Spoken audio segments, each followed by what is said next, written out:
श्री शिवाय नमस्तुभ्यम। हर हर महादेव भक्तों। आज हम सुनेंगे श्रावण मास महात्म्य का 10वां अध्याय। जय श्री गणेश। भगवान शंकर ब्रह्मापुत्र सनत कुमार से बोले, अब मैं तुम्हें श्रावण शुक्ल दशमी तिथि के विषय में बताता हूँ, ध्यान देकर सुनो।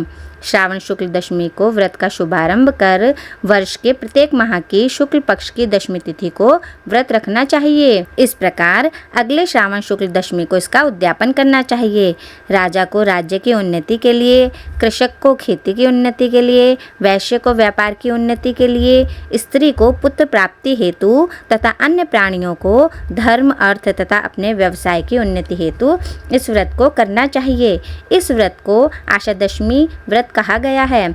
जिसको भी किसी प्रकार का दुख हो तो उसके निवारण के लिए श्रावण शुक्ल दशमी की रात को स्नान कर व्रत का शुभारंभ करें। रात को 10 दिशाओं को फूल, पल्लव, चंदन या जौ के आटे द्वारा अपने घर के चौक को अंकित करके वाहन सहित स्त्री चिन्ह द्वारा चिन्हित करके घी से तैयार किया हुआ नैवेद्य देकर अलग अलग दीपक देना चाहिए।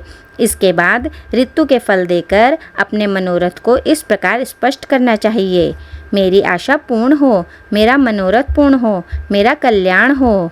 इस प्रकार प्रति मास निरंतर व्रत करना चाहिए और ब्राह्मणों को दक्षिणा देनी चाहिए। वर्ष की समाप्ति पर इसका उद्यापन करना चाहिए। सोने चांदी की 10 दिशा रूप देवताओं की प्रतिमा बनवाकर अपने सगे संबंधियों के साथ स्नान आदि करके अपने घर के आंगन में भक्ति भाव से दिशाओं का क्रमशः आवाहन, स्थापन तथा पूजा करनी चाहिए।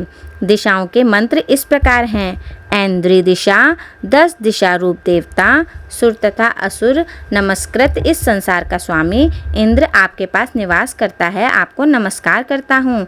हे अग्नि, अग्नि देवता के रहने से आप आग्नेय कही जाती हैं। आप तेज रूपी पराशक्ति हैं, अतः हे आग्नेयी आप मेरे लिए वरदायिनी हो। हे याम्य, धर्मराज आपके सहारे इस सारे संसार को चलाते हैं, इसलिए आपको संयमनी कहते हैं। हे संयमनी, आप मेरे लिए उत्तम कार्य प्रदान कराने वाली हैं।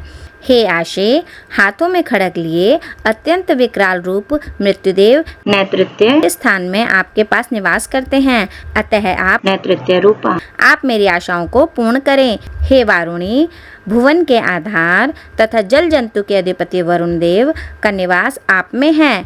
हे वारुणी, आप मेरे और धर्म के कार्य के लिए तत्पर हों।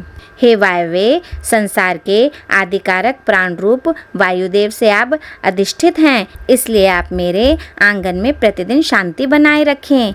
हे कौवेरी, आप उत्तर दिशा में निवास करती हैं। कुबेर देव का निवास आप में ही है, इसलिए आप मेरे मनोरथों को पूर्ण करें। हे ऐशानी, आप जगदीश शंभु से अलंकृत हैं। हे देवी, मेरे मनोवांछित कार्य को परिपूर्ण करे, आपको नमस्कार है, नमस्कार है।